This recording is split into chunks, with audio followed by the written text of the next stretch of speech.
এই যে এটা ফুলকপির পাতা ভাজির রেসিপি চলবো আজকে দুপুরে। ফুলকপি পাতার রেসিপি দেখতে থাকুন। আজকে ফুলকপি পাতার ভাজি রেসিপি চলবো। এখন আমি শাকগুলো কেটে নেব।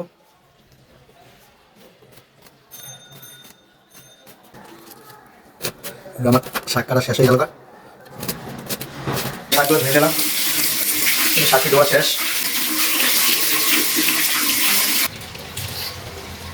সো আমি শাককে এখন সেদ্ধ দেওয়ার একটা পাত্রে দিয়ে দেবো, শাক দেবো। আমি এখন এটা সেদ্ধ দেবো, পেঁয়াজ কাঁচামরিচ দিয়ে এটা সেদ্ধ করবো। এটা আমার ভাত হয়ে গেছে, ভাতটা উঠে যাবো। এখন আমি ভাতের মাছ দেবো। সো ভাতটা আমি উঠিয়ে দেবো। এদিকে আমি শাকের কড়াইটা আমি চুলে বসে দেবো, বসে দেবো। তো এখানে আমি পেঁয়াজ আর কাঁচামরিচটা দিয়ে দেবো। এখানে আমি যে পেঁয়াজ আর কাঁচামরিচ এটা আমি সেদ্ধর সাথে দিয়ে দেবো। এটা একসাথে সেদ্ধ করবো, ঠিক আছে। পেঁয়াজ আর কাঁচামরিচ আমি একসাথে দিয়ে দিলাম, সাথে আমি লবণ দেবো, ঠিক আছে। স্বাদ মতো লবণ দিলাম। এটা আমি এভাবে সেদ্ধ করে নেব, ঠিক আছে। সেদ্ধের কোনো কথা একটু লো হিটে, কারণ শাকে তো পানি দিলে শাক বেশি বেশি যথেষ্ট। এটা আমি খাইতে আমি এবার পরে আমি শাকটা সাইকেল নেবো। শাকে একটা লাগা দেবো, শাকে একটা লাগা দেবো।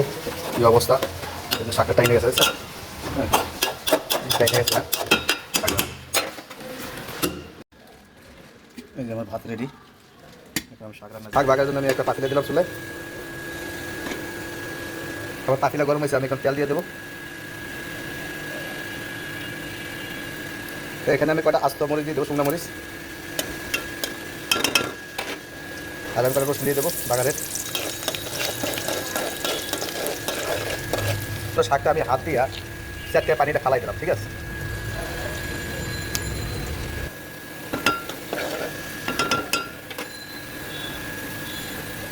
তো আমার এটা রসুনটা হয়ে গেছে, যে বাদামি কালার হয়ে গেছে, বেশি বাদামি কালার হয়ে যাবো। আমি আপনার শাকটা দিয়ে দেবো। আমি শাকটা দিয়ে দিলাম,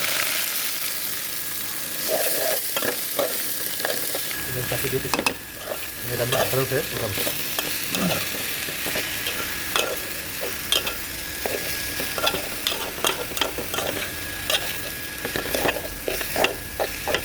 সো এখানে এটা আমার শাকটা রান্না হয়ে গেছে। ভাত খাবো।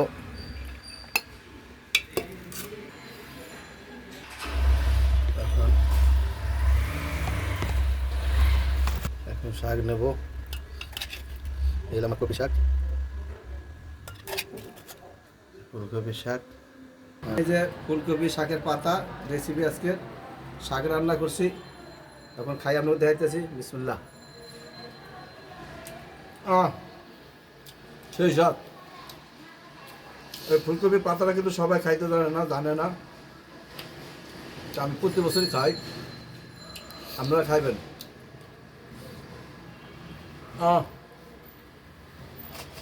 এরকম করে শুকনো মাছ ভাজা নেবার।